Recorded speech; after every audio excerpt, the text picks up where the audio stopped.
Break के बाद एक बार फिर से आपका स्वागत है। दिल्ली में बढ़ते प्रदूषण पर सुप्रीम कोर्ट के आदेश के बाद केंद्र सरकार अब एक्टिव हो गई है। सुप्रीम कोर्ट के निर्देश के बाद केंद्र सरकार ने आज दिल्ली एनसीआर में प्रदूषण पर सभी राज्यों की इमरजेंसी मीटिंग बुलाई है।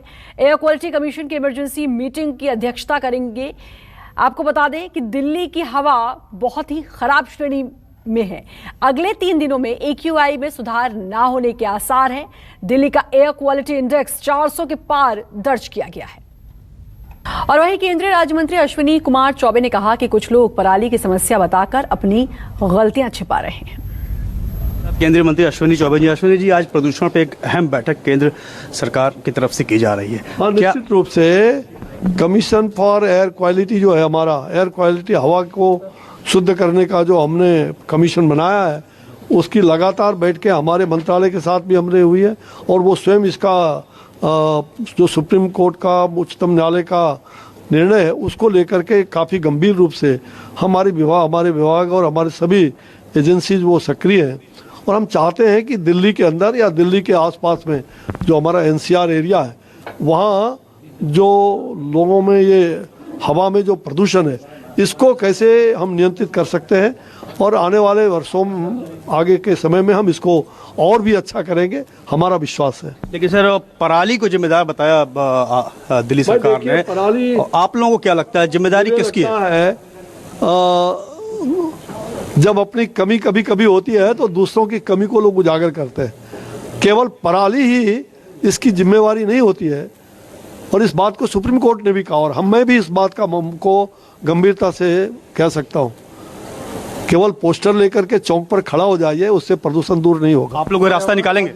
हाँ, मैं रास्ता निकाल रहा हूँ और रास्ता आगे भी निकालूंगा। और हमारी सरकार प्रधानमंत्री जी के नेतृत्व में, उनके मार्गदर्शन में हमने पराली को ही नहीं, पूरे देश के पर्यावरण को संतुलित करके और देश को एक अच्छा वातावरण दे सके, इसका प्रयास हमारा रहेगा। बहुत बहुत धन्यवाद। वायु प्रदूषण की मार आम लोग झेल रहे हैं। इस वक्त हम मौजूद हैं दिल्ली के लोधी रोड में और अगर आप यहां देखें तो चूंकि आसपास आपको सिर्फ हरियाली ही हरियाली नजर आएगी, लेकिन मंगलवार की जो सुबह है वो थोड़ी राहत की जरूर है, क्योंकि इस वक्त अगर आप देखें तो AQI यानी एयर क्वालिटी इंडेक्स लेवल जो है वो 319 है, जो कि बेहद खराब है। लेकिन अभी तक जो 400 से 500 के बीच में यानी सिवियर यानी गंभीर एयर क्वालिटी इंडेक्स रहता था, वो अब खराब मोड में पहुंच चुका है। यानी कहा जा सकता है कि मंगलवार की सुबह जो है वो थोड़ी राहत भरी जरूर है। लेकिन अगर आप सामने की तस्वीरें देखेंगे तो साफ तौर पे अंदाजा लगा सकते हैं कि आज भी स्मॉग जो है वो चारों तरफ पसरा हुआ नजर आएगा। मौसम विभाग की माने तो आज हल्का फॉग जो है वो इस वक्त दिल्ली NCR में छाया हुआ है। चूंकि अब हम ठंड की तरफ बढ़ रहे हैं और नवंबर के दूसरे हफ्ते में पहुंच चुके हैं, तो ऐसे में धीरे धीरे जो फॉग का कब्जा है वो भी दिल्ली NCR पर बढ़ेगा। लेकिन फॉग और स्मोक बन के जो स्मॉग बन रहा है उसने दिल्ली NCR वालों के लिए परेशानी बढ़ा दी है। मौसम विभाग की माने तो आने वाले समय में एयर पोल्यूशन यानी वायु प्रदूषण और भी ज्यादा खतरनाक लेवल पर पहुंच सकता है, क्योंकि उत्तर पश्चिमी इलाके से हवा आ रही है, यानी पंजाब और हरियाणा से हवा आ रही है जो अपने साथ पराली का धुआं लेते हुए आ रही है। ऐसे में जो वायु प्रदूषण है वो और भी ज्यादा पसरेगा। आप जब घरों से बाहर निकलें तो मास्क का खास तौर पर ध्यान रखें और लगातार जो एडवाइजरी जारी हो रही है उसमें ये कहा जा रहा है कि अगर जरूरत ना हो तो घरों से बाहर ना निकलें। आज भी केंद्र सरकार की एक अहम बैठक है जिसमें सुप्रीम कोर्ट ने जब फटकार लगाई वायु प्रदूषण को लेकर, तो राज्य सरकार के साथ साथ अब केंद्र सरकार भी जागी है और अब देखना होगा कि केंद्र सरकार की इस बैठक में क्या कुछ निर्णय लिया जाता है जो कि दिल्ली NCR वालों के लिए थोड़ी राहत का सबब बनता है। कैमरामैन अजय के साथ दिव्या अग्रवाल, दिल्ली न्यूज़ 24। और सीधे रुक करेंगे केंद्रीय मंत्री गोपाल राय प्रदूषण पर कुछ कह रहे हैं भी। 4 नवंबर से लेकर के 14 नवंबर तक का है।